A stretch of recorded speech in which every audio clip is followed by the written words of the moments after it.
Hello friends, आप सभी को अब तक जानकारी हो गई होगी कि यूपी ट्रिपल एससी लेखपाल की वैकेंसी आ गई है और इसमें 8085 पद हैं, 8085 पद हैं। जनरल के 3271, ओबीसी की 2174 सीटें और ईडब्ल्यूएस की 798, एससी की 1690 और एसटी की 152 सीटें हैं। अब आगे की बात यह है कि पीईटी स्कोर किसका कितना है, इस पे डिपेंड करेगा कि कौन से कैंडिडेट्स लेखपाल की वैकेंसी में या लेखपाल के एग्ज़ाम के लिए बैठ सकेंगे। इसके बारे में कुछ एग्जैक्टली कहा नहीं जा सकता है कि कितना पीईटी स्कोर को अलाउ करेंगे बैठने के लिए, कितना पीटी स्कोर अलाउ होगा, ये एग्जैक्टली कुछ कहा नहीं जा सकता।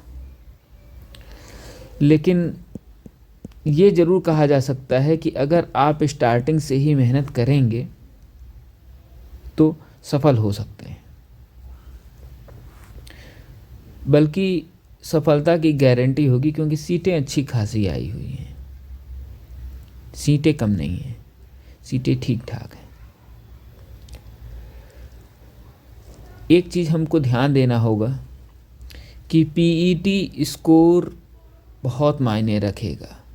देखिए कितना कट थ्रोट कंपटीशन है। अब जैसा कि हम लोगों के पीईटी सर्टिफिकेट में अगर आप थर्ड पॉइंट देखेंगे, जो स्पष्टीकरण दिया हुआ है उसका तीसरा पॉइंट देखेंगे, उसमें बताता है कि परसेंटाइल स्कोर का क्या मतलब है। उसमें एग्जैक्टली अगर आप वर्ड सुनना चाहते हैं तो मैं पढ़ देता हूँ उसको।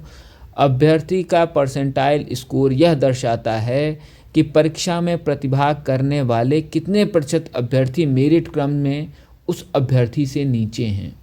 उदाहरणार्थ, यदि किसी अभ्यर्थी का परसेंटाइल स्कोर 90 है तो उसका अभिप्राय यह है कि वह अभ्यर्थी मेरिट सूची में परीक्षा में प्रतिभाग करने वाले 90% अभ्यर्थियों से ऊपर है और मेरिट सूची के सर्वोच्च 10% अभ्यर्थियों में सम्मिलित है।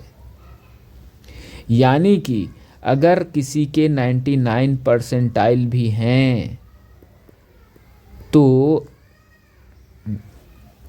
परसेंटाइल 99 भी हैं तो उसके ऊपर भी 17,000 लड़के हैं।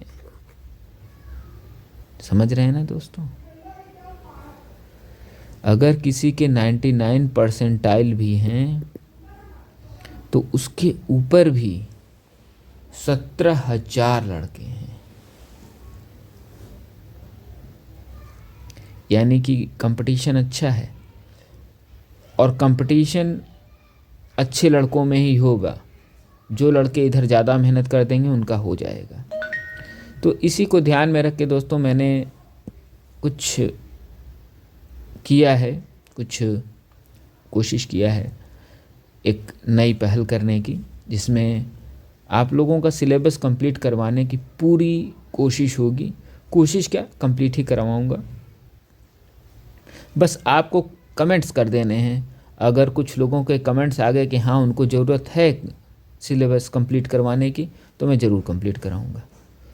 जी, आगे देख लेते हैं कि किस तरीके से विभाजित है हम लोगों का सिलेबस जो आने वाला है लेखपाल में, किस तरीके से है।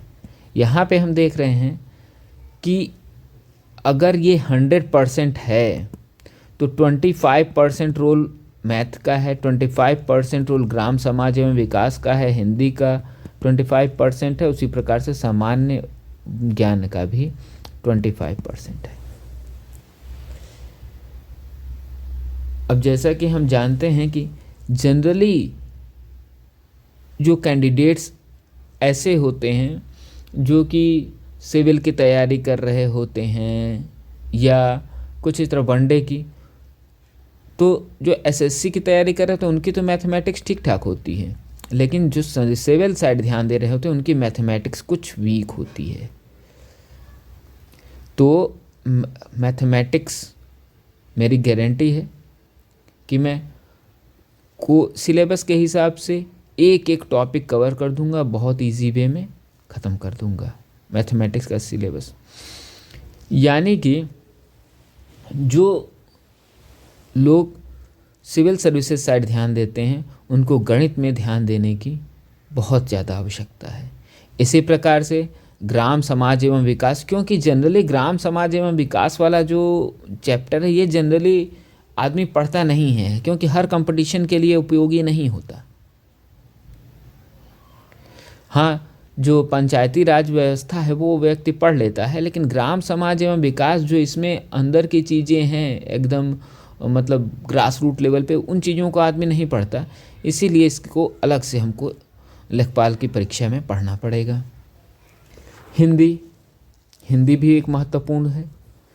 इसमें कुछ लोग बहुत अच्छा स्कोर कर सकते हैं, तो अगर इसमें भी ज़रूरत हो तो आप कमेंट करके बताएं कि हिंदी का मैं क्लास लूँ। सामान्य ज्ञान, दोस्तों सामान्य ज्ञान जानते ही हैं आप कि बहुत सामान्य नहीं होता लोगों के बीच। सामान्य ज्ञान कितना भी आप अच्छा करेंगे फिर भी कुछ ना कुछ रह ही जाएगा।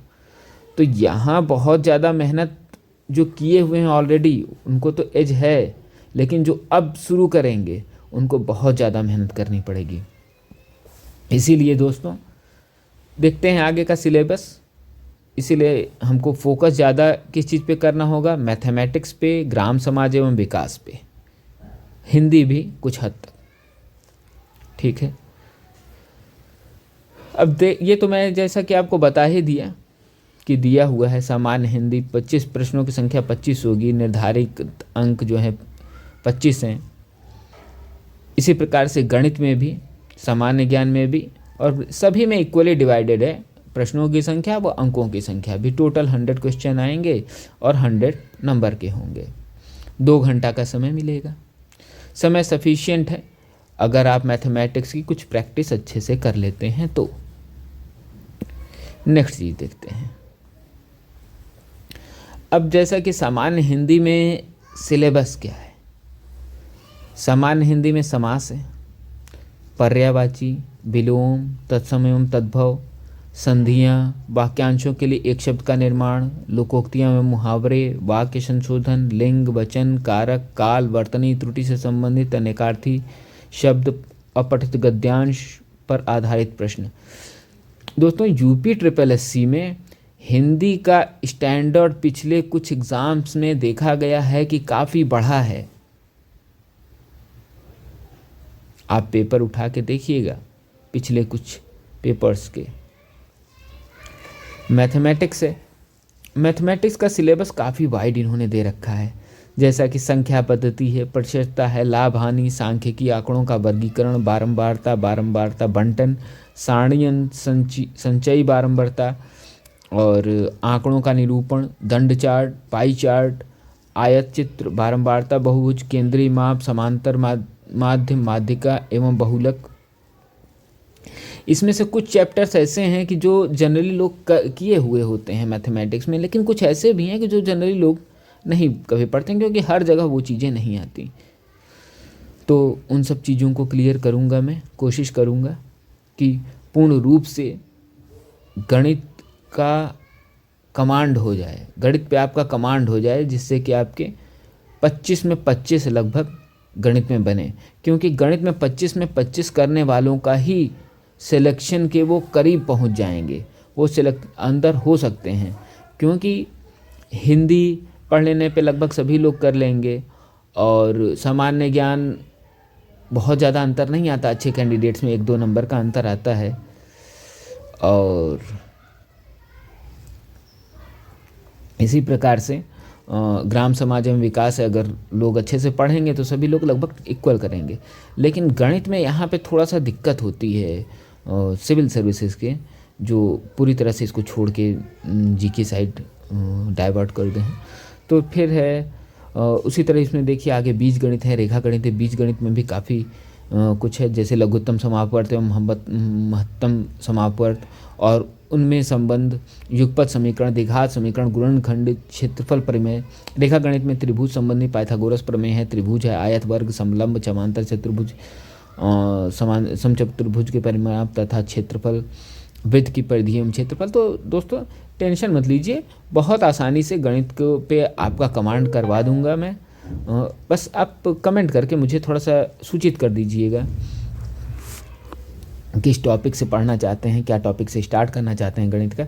अब सामान्य ज्ञान है, सामान्य ज्ञान को अब सभी कुछ है लगभग इसमें। मान लीजिए जो भी हम लोग तैयारी करते हैं तो जो भी चीज़ें पढ़ते हैं सभी कुछ है सामान्य ज्ञान में। 25 क्वेश्चन हैं तो अच्छे से इसको भी पढ़ना होगा।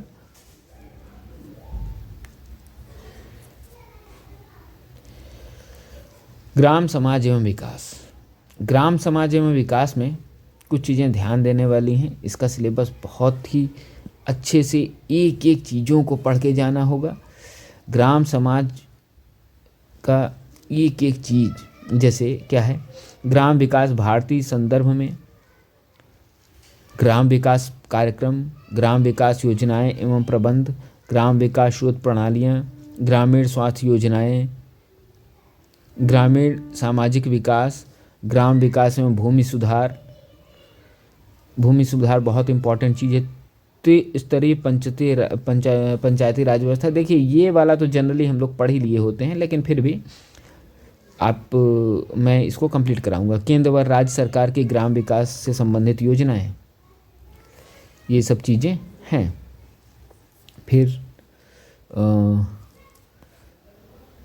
इतनी चीज़ें हैं इसमें।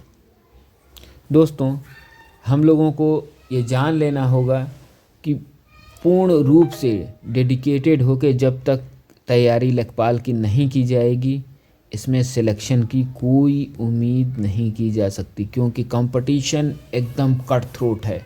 तो आप मुझे कमेंट के थ्रू सूचित करिए कि सिलेबस का कौन सा पार्ट मैं स्टार्ट करूं जिससे आपको आपके परीक्षा में सहायता मिले।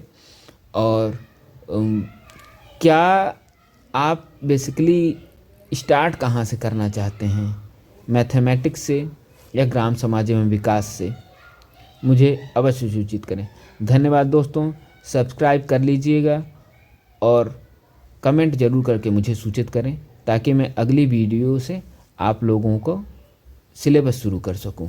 और लगातार पर डे एक एक क्लासेस करके मैं ख़त्म कर दूंगा सिलेबस जल्दी ही। धन्यवाद दोस्तों।